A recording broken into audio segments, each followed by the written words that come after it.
नमस्कार मित्रों, स्वागत है आपका एक बार फिर आपके अपने YouTube चैनल अथर्व एकेडमी में।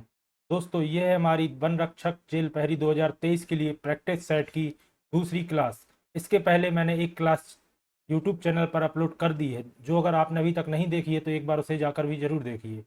आइए शुरू करते हैं आज के पहले प्रश्न के साथ।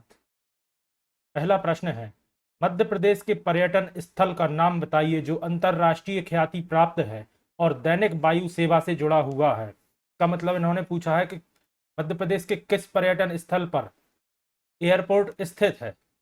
ऑप्शन है मांडू, सांची, खजुराहो एवं कानाकिसली। तो जैसा कि आप सभी जानते हैं, खजुराहो में इंटरनेशनल एयरपोर्ट स्थित है, तो इसका सही जवाब होगा ऑप्शन नंबर सी, खजुराहो। अगर बात की जाए मांडू की, तो मांडू जो कि धार जिले में आता है, मांडू में ही हुसंग शाह का मकबरा स्थित है। जहाज महल एवं खरबूजा महल मांडू में ही स्थित है। सांची जो कि बौद्ध जगत के तीर्थ के रूप में जाना जाता है और रायसेन जिले के अंतर्गत आता है। सांची दोस्तों अपने बौद्ध स्तूपों के लिए विश्व प्रसिद्ध है और वर्ष 1989 में 1989 में सांची स्तूपों को यूनेस्को की वर्ल्ड हेरिटेज साइट यानी कि विश्व धरोहर की सूची में शामिल किया गया। अगर बात की जाए खजुराहो की, तो खजुराहो मध्य प्रदेश के छतरपुर जिले में स्थित है और वर्ष 1986 1986 में यूनेस्को द्वारा वर्ल्ड हेरिटेज साइट यानी कि विश्व धरोहर की सूची में इसे शामिल किया गया। अगर बात की जाए खजुराहो एयरपोर्ट की, तो वर्ष 1978 में खजुराहो एयरपोर्ट बनाया गया और वर्ष 2007 में इसे अंतरराष्ट्रीय हवाई अड्डा यानी कि इंटरनेशनल एयरपोर्ट का दर्जा दिया गया। अब बात कर लेते हैं कानाकिसली के बारे में। कानाकिसली मध्य प्रदेश का सबसे बड़ा राष्ट्रीय उद्यान है, जिसे वर्ष 1955 में राष्ट्रीय उद्यान का दर्जा दिया गया और वर्ष 1973 1973 में इसे प्रोजेक्ट टाइगर में शामिल किया गया। इतने पॉइंट दोस्तों पहले प्रश्न से याद रखिएगा। आइए बढ़ते हैं अपने अगले प्रश्न की तरफ। अगला प्रश्न है, निम्नलिखित में से कौन सा कथन सत्य नहीं है। ओमकालेश्वर नर्मदा नदी पर स्थित है, इसका यह ऑप्शन सही होगा। ओमकालेश्वर रेलवे स्टेशन नहीं है, इसका यह ऑप्शन भी सही होगा।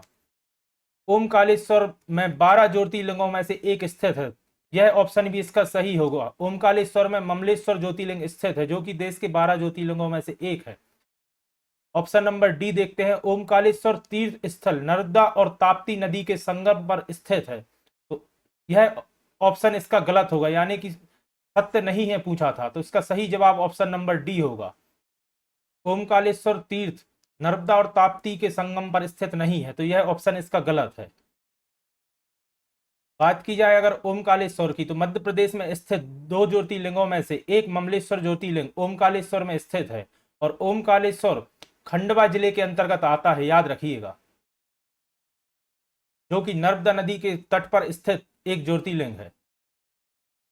अगला प्रश्न है, बफर स्टॉक कार्यवाही या इसके किसके द्वारा की जाती है। तो दोस्तों बफर स्टॉक कार्यवाही भारतीय खाद्य निगम यानी कि फूड कॉरपोरेशन ऑफ इंडिया के द्वारा की जाती है। फूड कॉरपोरेशन इंडिया या भारतीय खाद्य निगम की स्थापना 14 जनवरी वर्ष 1965 में की गई थी, याद रखिएगा। और अगर आपसे पूछ लिया जाए एफसीआई या भारतीय खाद्य निगम के अध्यक्ष कौन है, तो याद रखिएगा आतिश चंद्रा एफसीआई के अध्यक्ष एवं प्रबंध निर्देशक के पद पर स्थित हैं। कृषि मंत्रालय ऑप्शन भी देख लेते हैं, कृषि मंत्रालय, भारतीय माल गोदाम निगम, भारतीय राज्य व्यापार निगम। तो इसका सही जवाब होगा ऑप्शन नंबर ए, भारतीय खाद्य निगम। साथ ही मैं आपको याद दिलाना चाहूंगा नरेंद्र सिंह तोमर भारत सरकार में कृषि मंत्री हैं। आइए बढ़ते हैं अपने अगले प्रश्न की तरफ। अगला प्रश्न है, कार और डीजल किसके उदाहरण है। ऑप्शन है संयुक्त आपूर्ति, संयुक्त मांग, मांग या आपूर्ति। तो इसका सही जवाब होगा ऑप्शन नंबर बी, संयुक्त मांग के उदाहरण है कार एवं डीजल। अगला प्रश्न है, सेंट्रल बैंक द्वारा ऋणधारकों की खरीद और बिक्री को क्या कहा जाता है। ऑप्शन है खुला बाजार कार्यवाही, निवल नकदी अनुपात, परिवर्ती रिजर्व अनुपात या बैंक दर। इसका सही जवाब होगा ऑप्शन नंबर ए, खुला बाजार कार्यवाही कहा जाता है सेंट्रल बैंक द्वारा ऋणधारकों की खरीद और बिक्री को। अगला प्रश्न है, निम्नलिखित में से सोमनाथ मंदिर पर आक्रमण किसने किया था? ऑप्शन है इल्तुतमिश, कुतुबुद्दीन ऐबक, मोहम्मद गजनबी और मोहम्मद गौरी। तो सही आंसर इसका ऑप्शन नंबर सी रहेगा। वर्ष 1025 में मोहम्मद गजनबी द्वारा गुजरात के सोमनाथ मंदिर पर आक्रमण कर उसे लूट लिया गया था। कुतुबुद्दीन ऐबक ने कुतुब मीनार की नींव रखी थी और इल्तुतमिश ने इसे पूरा किया था। मोहम्मद गौरी ने भारत पर 17 बार आक्रमण किया था एवं वर्ष 1191 एवं 1192 में मोहम्मद गौरी और पृथ्वीराज चौहान द्वारा के बीच तराइन के युद्ध लड़े गए थे, याद रखिएगा। तराइन के युद्ध से भी अधिकतर प्रश्न पूछे जाते हैं। अगला प्रश्न है, निम्नलिखित में से कौन एक असदस्य है लेकिन वह संसद की कार्यवाही में भाग ले सकता है? ऑप्शन है महान्यायवादी, उच्चतम न्यायालय का मुख्य न्यायाधीश, उपराष्ट्रपति, महान्याय अभिकर्ता। तो इसका सही जवाब होगा ऑप्शन नंबर ए, महान्यायवादी, जिसे अटॉर्नी जनरल भी कहा जाता है। और वर्तमान में के वेणुगोपाल भारत सरकार में अटॉर्नी जनरल यानी कि महान्यायवादी हैं। और मुख्य न्यायाधीश की अगर बात की जाए तो डी.वाई. चंद्रचूड़, याद रखिएगा, भारत के 50वें मुख्य न्यायाधीश यानी कि CJI, chief justice of India हैं। और के वेणुगोपाल 15वें अटॉर्नी जनरल हैं, यह भी याद रखिएगा। आइए बढ़ते हैं अपने अगले प्रश्न की तरफ। अगला प्रश्न है, उच्चतम न्यायालय किसके लिए संरक्षक है?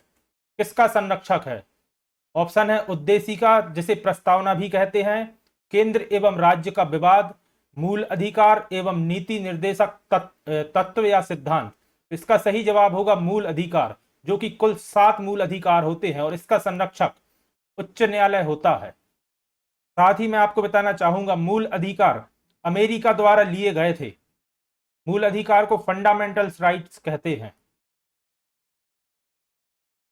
अगर बात की जाए मूल अधिकारों की तो इसके अंतर्गत आता है समता का अधिकार, जिसे समानता का अधिकार भी कहते हैं, स्वतंत्रता का अधिकार, शोषण के विरुद्ध अधिकार, धर्म की स्वतंत्रता का अधिकार, सांस्कृतिक और शिक्षा संबंधी अधिकार, कुछ विधियों की व्यापकता अधिकार एवं संवैधानिक उपचारों का अधिकार। याद रखिएगा। अगला प्रश्न है, प्राक्कलन समिति में कहां के सदस्य सम्मिलित किए जाते हैं? ऑप्शन है राज्य विधानसभा, संघ राज्य क्षेत्र, संसद या लोकसभा। तो इसका सही जवाब होगा ऑप्शन नंबर डी, लोकसभा। अगर बात की जाए प्राक्कलन समिति की तो यह वह समिति होती है जो संसद द्वारा सरकार को दिया हुआ धन एवं पूंजी के खर्च की जांच पड़ताल करती है। साथ ही यह सुनिश्चित करती है कि सरकार द्वारा दिया गया धन व्यर्थ खर्च ना किया जा रहा हो। आइए बढ़ते हैं अपने अगले प्रश्न की तरफ। अगला प्रश्न है, भारत और पाकिस्तान के बीच सीमा का सीमांकन किसके द्वारा किया गया था? इसका सही जवाब होगा option number D, sir Cyril Radcliffe. और भारत और पाकिस्तान के बीच की सीमा को रैडक्लिफ रेखा के नाम से भी जाना जाता है, जो कि 17 अगस्त सन 1947 को रैडक्लिफ द्वारा भारत और पाकिस्तान के बीच निर्धारित की गई थी। अगला प्रश्न है, जब एक या एक से अधिक राज्य विधानसभाएं भंग हो गई हो तो क्या भारत के राष्ट्रपति के पद के लिए चुनाव आयोजित करना उचित है? इसका सही जवाब होगा जी हां, चुनाव किया जा सकता है, क्योंकि राष्ट्रपति पद के लिए चुनाव में वोटिंग राज्यसभा एवं लोकसभा के चुने हुए सांसद एवं सभी विधानसभा के विधायकों द्वारा वोट डाली जाती है। तो अगर विधानसभा भंग हो भी गई है तब भी सभी विधायकों द्वारा वोट डाल के राष्ट्रपति का चुनाव सुनिश्चित किया जा सकता है। इसका सही जवाब होगा हाँ, चुनाव किया जा सकता है, ऑप्शन नंबर सी। अगला प्रश्न है, जवाहर सुरंग किस राज्य में स्थित है? तो दोस्तों, जवाहर सुरंग जम्मू कश्मीर राज्य में स्थित है। जवाहर सुरंग को ही बनिहाल सुरंग भी कहा जाता है, जो कि नेशनल हाईवे नंबर 44 पर स्थित है। और इसकी कुल लंबाई 2.85 किलोमीटर है, याद रखिएगा। और इसका निर्माण वर्ष 1956 में कंप्लीट कर दिया गया था। अगला प्रश्न है, व्यापारिक पवनें जिन्हें ट्रेड विंड के नाम से भी जाना जाता है, कहां से चलती हैं? इसका सही जवाब होगा ऑप्शन नंबर सी, उपोक्त दाव वाले क्षेत्र से ट्रेड विंड्स या व्यापारिक पवनें चलती हैं, याद रखिएगा। अगला प्रश्न है, भारत के संविधान सभा का गठन करने का आधार क्या था? तो इसका सही जवाब होगा option number B, cabinet mission 1946 के तहत भारत के संविधान गठन करने का मुख्य आधार था।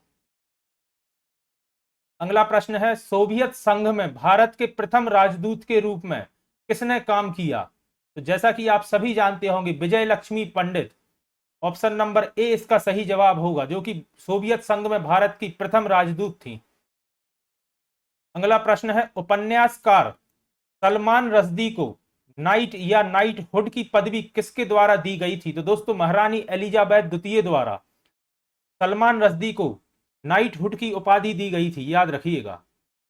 अगला प्रश्न है, रेफ्रिजरेटर में शीतलन किस प्रकार होती है? दोस्तों, यह विज्ञान का प्रश्न है और जैसा कि आप जानते होंगे, वाष्पशील द्रव्य के वाष्पन द्वारा रेफ्रिजरेटर में शीतलन होती है। अगला प्रश्न है, निम्नलिखित में से कौन सा संगठन प्रत्यक्ष रूप से बाल कल्याण से संबंधित है?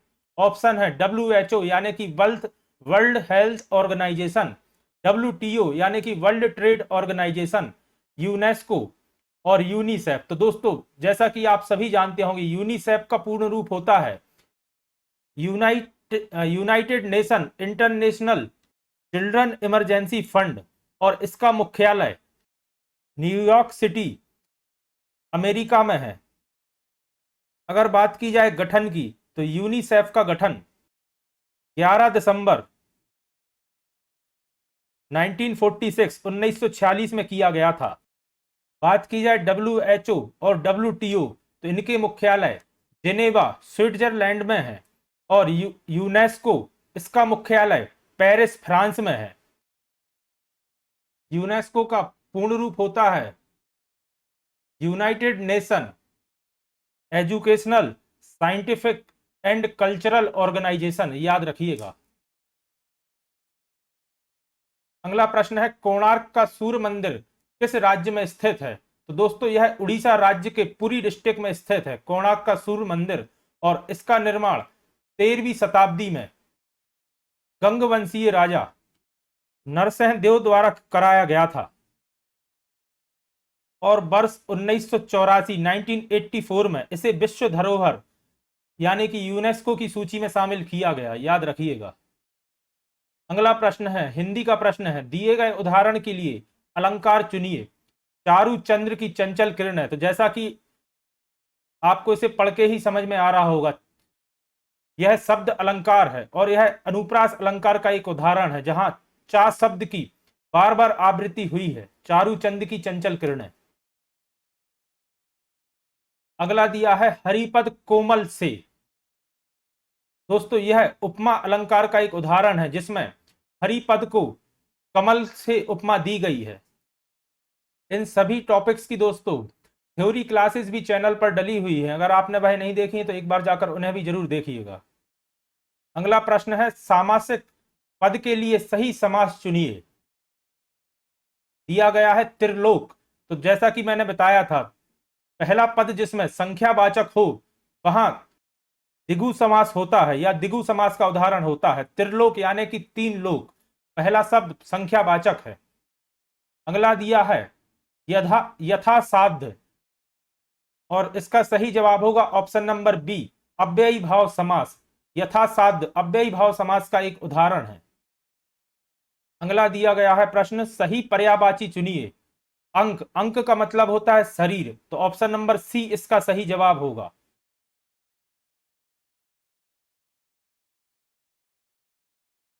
अगला प्रश्न है, दिए गए शब्द का सही विलोम शब्द चुनिए। मलिन, मलिन का सही विलोम शब्द होता है स्वच्छ, ऑप्शन नंबर ए इसका सही जवाब होगा।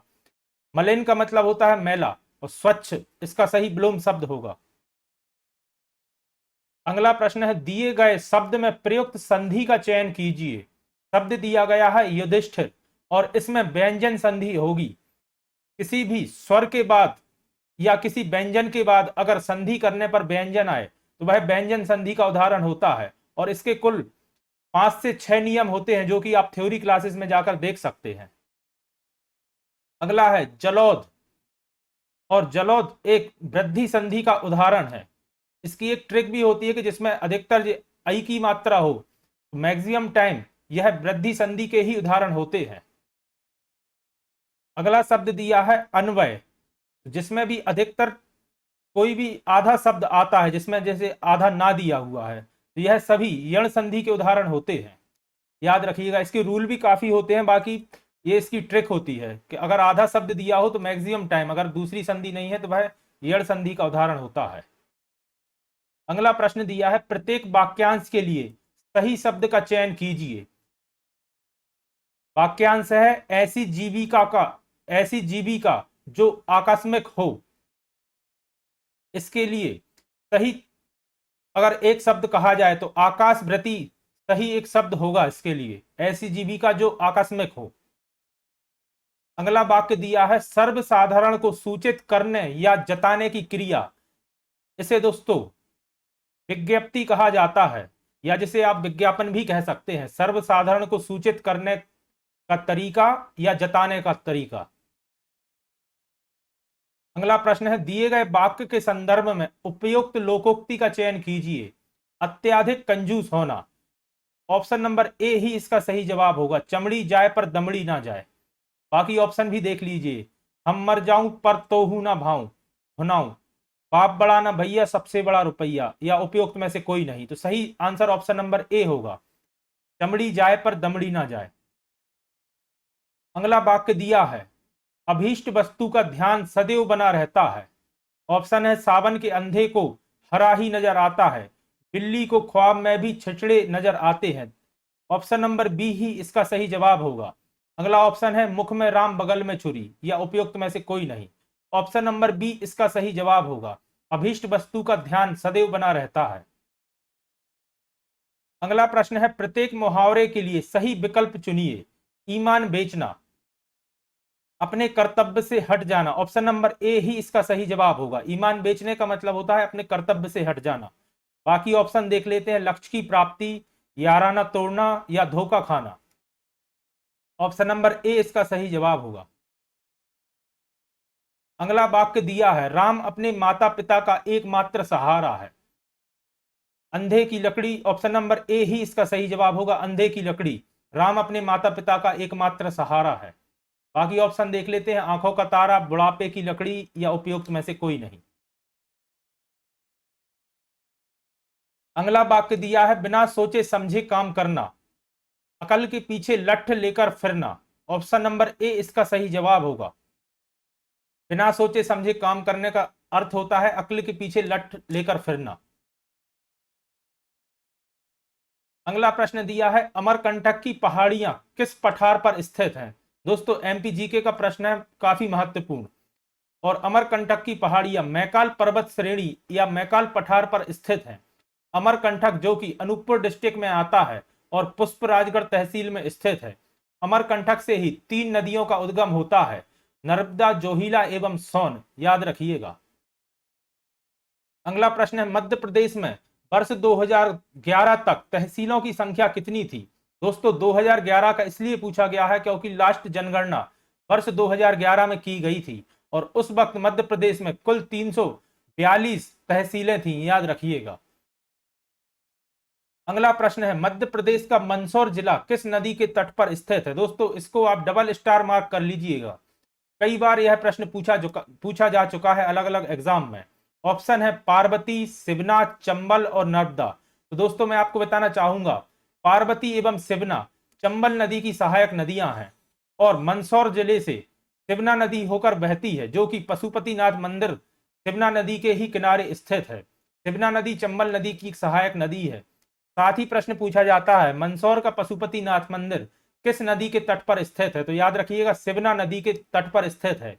और पशुपतिनाथ मंदिर अष्टमुखी मंदिर है, याद रखिएगा अष्टमुखी शिवलिंग है। तो यह प्रश्न भी पूछा जाता है कि मध्य प्रदेश में अष्टमुखी शिवलिंग कहाँ स्थित है, तो मंदसौर जिले में पशुपतिनाथ मंदिर में, याद रखिएगा।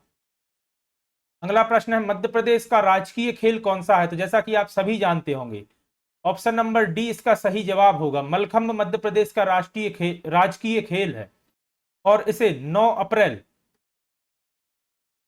वर्ष 2013 में मध्य प्रदेश का राजकीय खेल घोषित किया गया था। मध्य प्रदेश में मलखंभ अकादमी उज्जैन में स्थित है, यह भी याद रखिएगा। कई बार पूछ लिया जाता है मलखंभ अकादमी कहाँ स्थित है, तो उज्जैन में कालिदास अकादमी एवं मलखंभ अकादमी स्थित है। अगला प्रश्न है मध्य प्रदेश में मूंगफली का सर्वाधिक उत्पादन कहाँ होता है, तो दोस्तों मालवा के पठार पर मध्य प्रदेश में सर्वाधिक मूंगफली का उत्पादन होता है, याद रखिएगा।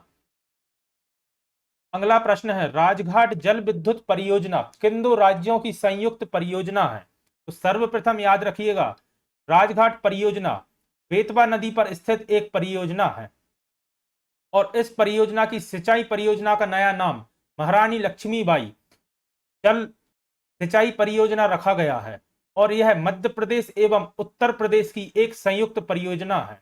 राजघाट बांध उत्तर प्रदेश में ललितपुर के पास स्थित है, यह भी याद रखिएगा। साथ ही आपसे कई बार माता टीला बांध के बारे में भी पूछ लिया जाता है, तो याद रखिएगा माता टीला बांध मध्य प्रदेश और उत्तर प्रदेश का संयुक्त बांध एवं जल परियोजना है। अगला प्रश्न है मध्य प्रदेश निर्वाचन आयोग का गठन कब किया गया, यह भी दोस्तों डबल स्टार मार्क कर लीजिएगा, कई बार पहले यह प्रश्न पूछा जा चुका है। 19 जनवरी वर्ष 1994 में मध्य प्रदेश निर्वाचन आयोग का गठन किया गया।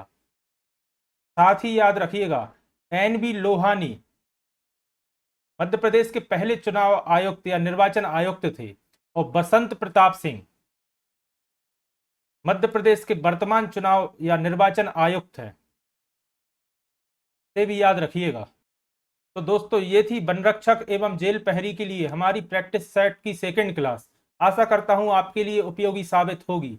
अगर आप चैनल पर नए हैं और अभी तक आपने चैनल को सब्सक्राइब नहीं किया है तो चैनल को सब्सक्राइब करें और अगर आज की वीडियो आपको पसंद आई है तो वीडियो को लाइक करें और ज़्यादा से ज़्यादा लोगों तक शेयर करें। धन्यवाद दोस्तों।